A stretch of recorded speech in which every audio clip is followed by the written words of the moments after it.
할렐루야, 날마다 새벽 만나로 여러분을 찾아가는 만나교회 김태광 목사입니다. 오늘도 하나님의 말씀을 통해 하나님의 나라와 의를 구하며 이 세상을 보다 아름답게 만들어 가시는 저와 여러분들 되시길 소망합니다.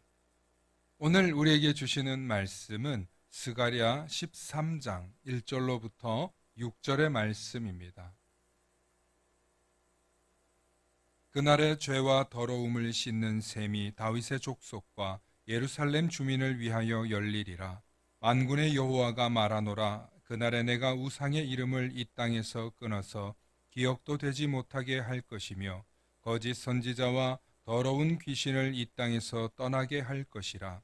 사람이 아직도 예언할 것 같으면 그 낳은 부모가 그에게 이르기를 내가 여호와의 이름을 빙자하여 거짓말을 하니 살지 못하리라 하고 낳은 부모가 그가 예언할 때에 칼로 그를 찌르리라. 그날의 선지자들이 예언할 때에 그 환상을 갖기 부끄러워할 것이며 사람을 속이려고 털옷도 입지 아니할 것이며 말하기를 나는 선지자가 아니요 나는 농부라 내가 어려서부터 사람의 종이 되었노라 할 것이요 어떤 사람이 그에게 묻기를 내 두 팔 사이에 있는 상처는 어찌 됨이냐 하면 대답하기를 이는 나의 친구의 집에서 받은 상처라 하리라. 아멘. 오늘은 죄와 더러움을 씻는 셈이라는 제목으로 말씀의 은혜 나누고자 합니다. 새 찬송가 258장에 샘물과 같은 보혈은 주님의 피로다를 작시한 사람은 영국의 윌리엄 카우퍼라는 사람입니다. 이 사람은 젊은 나이에 벌써 성공의 길에 들어선 영국의 한 변호사였습니다. 그런데 어느 날 그는 영국 의사당 앞에서 비중 있는 변호를 맡게 되었습니다. 그런데 그 일이 너무나 부담스러워서 갑자기 긴장감이 생기고 부담감이 떨쳐지지 않는 것이었습니다. 그러다 갑자기 지나친 스트레스로 인하여서 쓰러지고 말았는데 출세 가도를 달리던 그의 인생은 점차 망가지기 시작했습니다. 그는 정신착란 증세로 정상적인 생활을 유지할 수 없었습니다. 급기야 그는 자신이 더럽고 추한 무가치한 존재라고 자학함으로써 자살까지 하려고 했습니다. 그러던 그가 주변에 그를 불쌍히 여기며 관심을 가진 그리스도인들을 통해서 복음을 알게 되었는데 그때 이후로 하나님의 사랑을 깨닫게 됩니다. 그런데 놀랍게도 이때 윌리엄 카우퍼를 도왔던 사람은 찬송가 305장에 나 같은 죄인 살리신 어메이징 그레이스를 작곡한 존 뉴튼 목사였습니다. 존 뉴튼 목사는 어릴 때부터 신앙은 있었지만 그의 아버지를 따라 젊은 시절을 아프리카 흑인들을 노예로 팔았던 악명 높은 노예 상인이었습니다. 하지만 자신이 하는 일이 악하다는 것을 깨달았고 그곳에서 벗어나지 못하고 극도의 타락의 길을 걸었던 사람이었습니다. 그러던 어느 날 풍랑을 만나 죽을 뻔한 이후 인생의 중대한 전환점을 경험하고 난 그는 예수 그리스도만이 자신의 살 길이라는 것을 깨닫고 예수 그리스도를 위하여 살겠노라고 목사가 되었습니다. 이후 존 뉴튼 목사는 영국 복음화를 위해 활동했는데 이때 알게 된 사람이 윌리엄 카우퍼였던 것입니다.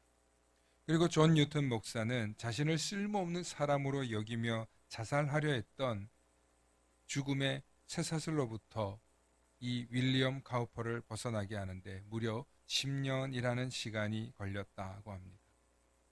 그는 주님께서 자신의 죄를 담당하여 십자가에 달려 돌아가심으로써 자신의 더럽고 추한 과거를 씻어달라고 새로운 삶을 살게 해달라고 늘 기도했는데 어느 날 윌리엄 카우퍼는 자신의 변한 삶의 모습과 그 사랑에 감격하여서 오늘의 찬송을 쓰게 되었다고 합니다. 윌리엄 카우퍼는 영국 문학사의 고전 문학가로 손꼽힐 만한 인물이 되었고 그가 이 찬송을 쓴 계기도 나중에 털어놓게 되는데 바로 스가랴 13장 1절에 있는 그날의 죄와 더러움을 씻는 셈이라는 구절을 읽다가 더러움을 씻는 셈이 바로 예수 그리스도께서 흘리신 십자가의 보혈의 피라는 사실을 깨닫게 된 것입니다. 갑자기 예수님의 십자가와 그 흘리신 보혈을 떠올리며 너무나도 큰 감동을 체험한 윌리엄 카우퍼는 오직 예수 그리스도만이 나를 죄에서 해방케 되어 자유의 몸을 만든다는 사실을 깨닫고 그 간증을 수많은 사람들에게 전파하였습니다. 찬양의 시는 이렇습니다. 샘물과 같은 보혈은 임마누엘의 피로다. 이 샘의 죄를 씻으면 정하게 되겠네. 정하게 되겠네. 그렇습니다. 이 샘에 우리의 죄를 씻으면 우리를 완전히 깨끗게 되겠다는 그런 표현입니다.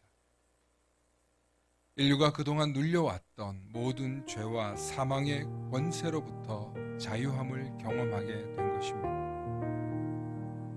사랑하는 성도 여러분, 우리는 예수 그리스도의 보혈의 샘에서 우리의 죄를 씻어야 합니다. 우리의 모든 더러움은 그 보혈의 샘으로부터 깨끗하게 되는 것입니다.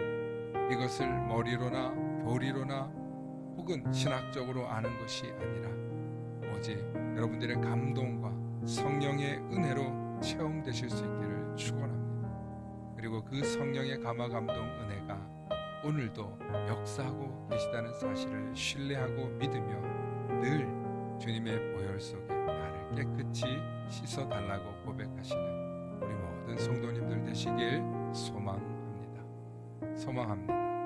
샬롬.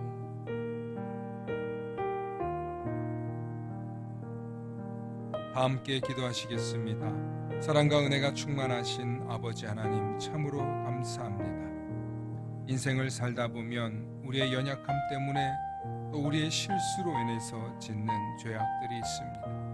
그 죄로 인하여서 죄책감이 혹은 우리의 양심의 찔림이 우리를 흔들어 놓고 더 심하게는 일상생활을 할 수 없게 만드는 정신적 불안 증세로까지 이끌어갈 때가 있습니다.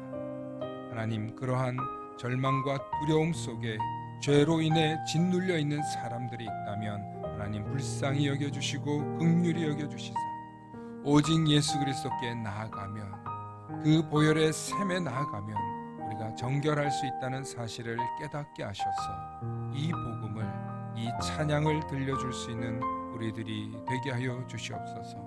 그래서 날마다 그 샘에 우리의 죄를 씻어 정하게 되겠네 고백하며 날마다 정결한 삶을 향해 나아가는 우리 모든 성도님들 되도록 주님 붙들어 주시옵소서. 감사드리며 우리 주 예수 그리스도 이름 받들어 간절히 기도하옵나이다. 아멘.